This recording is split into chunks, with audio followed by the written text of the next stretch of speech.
बिस्मिल्लाहिर्रहमानिर्रहीम। खातून हज़रात, अख्तर अब्बास का सलाम पहुँचे। आज का मौजू बुनियादी तौर पर ख़ूबसूरत लड़कियों के लिए है। वो लड़कियाँ जो अपनी ज़िंदगी में पढ़ाई के बाद जब पहली जॉब करती हैं तो बहुत खुश होती हैं, थोड़ी थोड़ी कमाई आती है तो उनका एतमाद, उनकी खुशी, एक ख़ास तरह की सरखुशी होती है जो उनको अता होती है। अपने घर में हर चीज़ उनको बनी बनाई मिलती है। अम्मा उनको सुबह जाने से पहले ट्रे में खाना रख के देती हैं, वरना कोई बहन देती है। जब शाम को आती हैं तो उनके कपड़े उन्हें तयशुदा, इस्त्रीशुदा या हैंग किए हुए मिलते हैं। ज़िंदगी एक बड़ी स्मूथ चल रही होती है। कोई मेहमान आया गया हो तो वो रिसीव नहीं करती, बल्कि अपने कमरे में होती हैं, फिर तैयार होती हैं और तैयार होने के बाद आके मेहमानों से मिलती हैं। वो उर्दू में कहते हैं निक सुक से दुरुस्त, बिल्कुल ठीक हो के और मेकअप करके अच्छे कपड़े पहन के, because they feel they deserve for this position. They are earning, they have learned a lot from their colleges, from their universities, और अब उन्हें ये इज़्ज़त मिलनी चाहिए। पर मैं इस वक्त जिस लड़की की आपको बात बताने लगा हूँ, उसने यूनिवर्सिटी में टॉप किया, फिर उसको एक बहुत अच्छे तालीमी इदारे में जॉब मिली। She was one of the best leading teacher, she was coordinator there. वो कुछ क्लासेस भी लेती थी। She was one of the popular, जिसको लोग बहुत इज़्ज़त करते थे, रिस्पेक्ट करते थे। फिर उस दौरान उसकी लव का सीन शुरू हुआ और लव मैरिज हो गई। इस मैरिज को घर वालों ने भी ओन किया और एक सलीके से तरीके से उसकी शादी हो गई। Nowadays she is in Abu Dhabi. अब उसका फ़ोन आया, उसने कहा सर, जो मेरी सुबह तुलू होती है तो नाखुशी के साथ तुलू होती है। मैं शायद इस पूरे अबू ज़हबी, दुबई, शारजा के पूरे रीजन में अगर सबसे ज़्यादा कोई नाखुश लड़की होगी तो मैं हूँ। मेरा मियाँ मुझसे बहुत मोहब्बत करता है, हमारी मोहब्बत की शादी है। मेरी यहाँ ना कोई सास है, ना कोई नंद है, हम दोनों हैं। लेकिन बदकिस्मती ये है कि जब दिन का आगाज़ होता है तो मेरा दिन ही बेरूह और बेरंग होता है। मुझे अपने मियाँ का नाश्ता तैयार करना होता है जो मुझसे नहीं होता। मेरे मियाँ ने बिलाखिर मुझे एक रोज़ कहा कि अगर अल्लाह ने इस दुनिया में अंडे पैदा ना किए होते मैं तो भूखा मर जाता। उसने कहा कितने हफ्ते ऐसा हुआ कि सुबह उसको मैं अंडा फ्राई कर देती, फिर दोपहर को मैं आलू और अंडा बना देती और शाम को अंडा बॉयल करके थोड़ा शोरबा करके वो दे देती। मुझे एक ही चीज़ बनानी आती थी जो मैंने सीखी नहीं थी, पर जब सर पे पड़ी तो मुझे हौले हौले वो आ गई। खातिन हज़रात, ये जितनी बेटियां मुझे इस वक्त सुन रही हैं और जिनकी खूबसूरती की लोग बहुत तारीफ़ करते हैं, और आप कभी पार्लर पे जाओ तो वहाँ भी वो आपके बारे में, आपकी ग्रूमिंग के बारे में बहुत अच्छे कलमात कहते हैं। आप यूनिवर्सिटी में जाते हो, कॉलेज में जाते हो, वहाँ भी आपकी तारीफ़ और तहसीन होती है। लेकिन याद रखिएगा, जो ही शादी के बाद आपकी ज़िंदगी का आगाज़ होता है, असल ज़िंदगी का, और मियाँ आपका ब्रीफकेस लेके, बैग लेके ऑफिस जाने वाला होता है, तो उस वक्त कहीं आपकी डिग्री किचन में या किसी और जगह लगाई हुई नहीं होती। ना उसकी फ़ोटोकॉपी नाश्ते में दी जा सकती हैं और ना उनका अचार डाला जा सकता है। उस वक्त तो आपकी सारी मोहब्बत, सारा हुस्न, सारी खूबसूरती उस हुनर में ढलनी चाहिए कि जो किचन में आप जाएं तो उसके जाने से पहले, उसके उठने से पहले आपको उठा होना चाहिए, और उसके जाने से पहले आपको मुँह हाथ धो के तैयार हो के नाश्ता, जो ही वो तैयार हो के निकले तो टेबल पे, और उस वक्त 10 या 15 मिनट होते हैं। उस बच्ची ने कहा सर, मेरे लिए सबसे बड़ा मसला ये है, मुझसे चीज़ें मैनेज नहीं हो पा रही। जो काम को आम लड़की 5 मिनट में कर लेती है, मैं 50 मिनट लगाती हूँ। जो कोई काम आम लड़की आधे घंटे में करती है, मैं 2-2, 3-3 घंटे उसमें लगी रहती हूँ।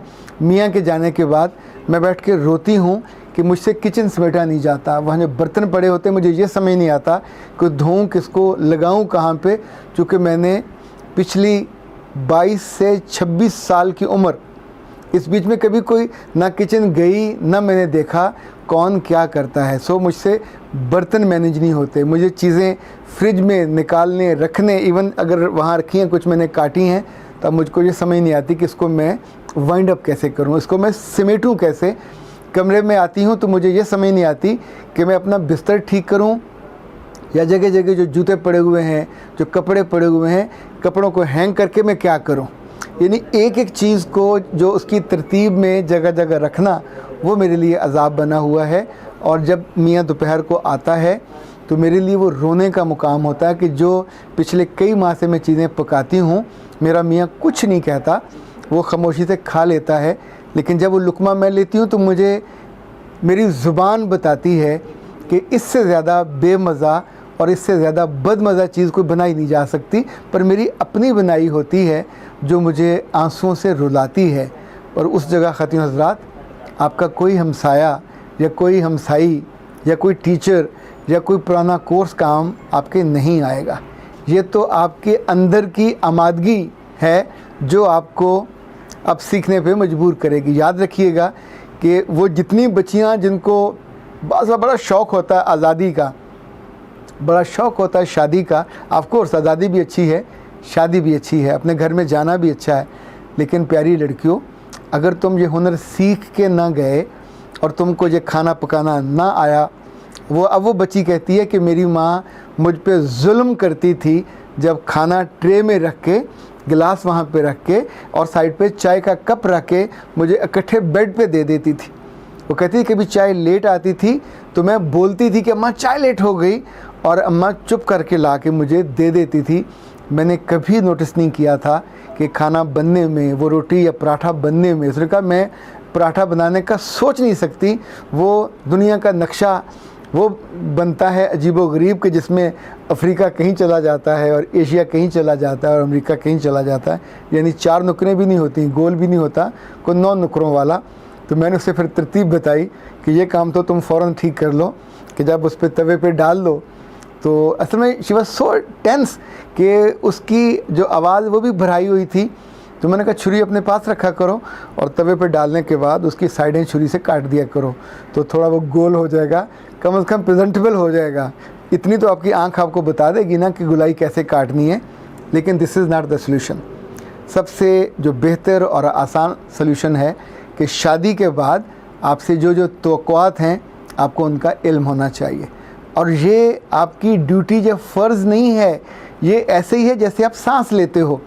अगर लड़की को खाना पकाना नहीं आता, अगर लड़की को घर संवारना नहीं आता, अगर लड़की को अपने पंखे पे लगे हुए जाले नज़र नहीं आते, अगर लड़की को टेबल पे पड़ा हुआ डस्टिंग नज़र नहीं आता, अगर लड़की का किचन तरतीब में नहीं है, और अगर लड़की का बेडरूम सलीके से, यानी उसे ये कौन सिखाएगा, उसे सीखना होगा कि बिस्तर बेशिकन होना चाहिए और उसके जो तकिए हैं वो कैसे और कहाँ रखने हैं, और चादर बिस्तर की कितने दिनों के बाद बदलनी है। ये महीनों और हफ्तों के बाद नहीं बदली जाती, 2 दिन के बाद चादर बदल जानी चाहिए और फिर नई, क्योंकि ये जगह है जहाँ आपने ज़्यादा वक्त गुजारना होता है, ये जगह है जहाँ सबसे पहले आपकी निगाह पड़ती है।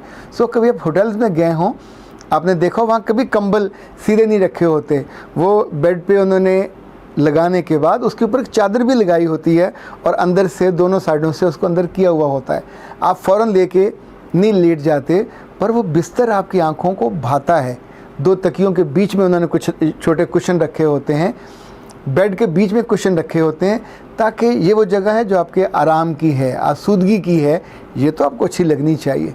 इसी तौर पे जितनी किचन की चीज़ें हैं, जिन जिन दिनों अम्मा आपको खाने पका के खिला रही होती है और आपकी शादी के दिन करीब आ रहे होते हैं, तो आप पार्लर जाते हो, वैक्सिंग कराते हो, अपने आप को ग्रूम कराते हो, फेशियल कराते हो, ओके, ये सिर्फ आपके ज़ाहरी हुस्न या ज़ाहरी खूबसूरती के साथ जुड़ा हुआ है।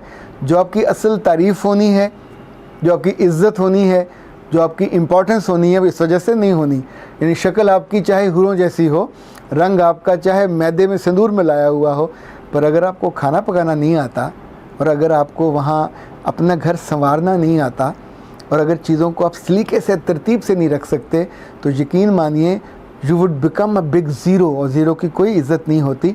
मुझे याद है एक दफ़ा हम मुस्तनसर ताड़ साहब के घर गए तो उन्होंने हंसते हुए कहा कि मेरी बीवी सुबह से फ़ोन पे लगी हुई है। उनकी बेटी एनी उन दोनों वाशिंगटन में थी और वो उस वक्त हलीम बना रही थी, तो उन्होंने कहा मेरी बीवी सुबह से उसको एक एक चीज़ बता रही है कि अब उसमें ये डालो, अब ये, तो जब तक हलीम पक नहीं जाएगा ये कॉल बंद नहीं होगी। बेटी बड़े आदमी की हो या बेटी छोटे आदमी की, बेटी किसी अमीर की हो या गरीब की, बुनियादी तौर पे उनकी डिग्रियां और उनकी खूबसूरती ये बिल्कुल इनिशियल एक तारुफ होता है। बाद में आपकी जो असल मोहब्बत है, जो आपकी इज़्ज़त है, जो आपकी इम्पोर्टेंस है, वो तो आपके हाथ के हुनर से या हाथ के जायके से जुड़ी होती है। और जो लड़की किसी एक चीज़ को बार बार पकाए उसको वो करनी आ जाती है। आप अपने फ़ोन पे, व्हाट्सएप पे, मोबाइल पे मदद लेने की बजाय जब आपकी शादी की तैयारी हो रही होती है, जब आप माइयों बैठने से पहले के जो दिन होते हैं, जब आप अपने आप को ग्रूम कर रहे होते हो, संवार रहे होते हो, उससे पहले ये चीज़ें आपको सीखनी चाहिए। वक्त अपना किचन में लगाना चाहिए, शुरू में ऑब्ज़र्वर के तौर पे और फिर धीरे धीरे काम करने वाले के तौर पे। शादी से पहले आपको घर की हर खाना पकाना, सर्व करना आना चाहिए। ये हर दफ़ा चावल बॉयल करने से काम नहीं बनता। हर दफ़ा अंडा, फ़र्ज़ करें वहाँ अबू ज़ेबी की मुर्गियाँ अंडे देने बंद कर दें, अल्लाह माफ़ करे, अब तो भूखे बहुत हो जाओगे। सो जो चीज़ें रेगुलर इस्तेमाल की हैं, चाय भी आपको बहुत सलीके से बनानी आनी चाहिए। उसमें इलायची डाल के, उसमें वो जो सौंफ डाल के और ये जो दालचीनी है वो डाल के बनानी आनी चाहिए, ताकि कुछ चीज़ तो ऐसी हो जो आपका मियाँ दफ्तर में कह सके कि my wife she is special. Special हमेशा लड़कियाँ जायकों में और सलीकों में होती है। स्पेशल बनिए ताकि ज़्यादा इज़्ज़त पाएँ और आपसे जो जुड़ी तवक्कुआत हैं वो सब पूरी हो पाएँ। अब मुझे कोई ताना ना दीजिएगा कि मैं मर्दों की साइड ले रहा हूँ, मैं तो आपको बता रहा हूँ कि बीवियों, तुम्हारी इज़्ज़त एट स्टेक है। अगर ये काम करना ना आया, शादी होगी तो लाज़िमन ये करनी ही करनी है। ये काम मियाँ दफ्तर जाने से पहले आपको माथे पे किस देने के बाद आपकी खिदमत में चाय और ब्रेड दे के नहीं जाएगा, ये आप ही को देना है। अख्तर अब्बास को इजाज़त दीजिए। अस्सलाम वालेकुम।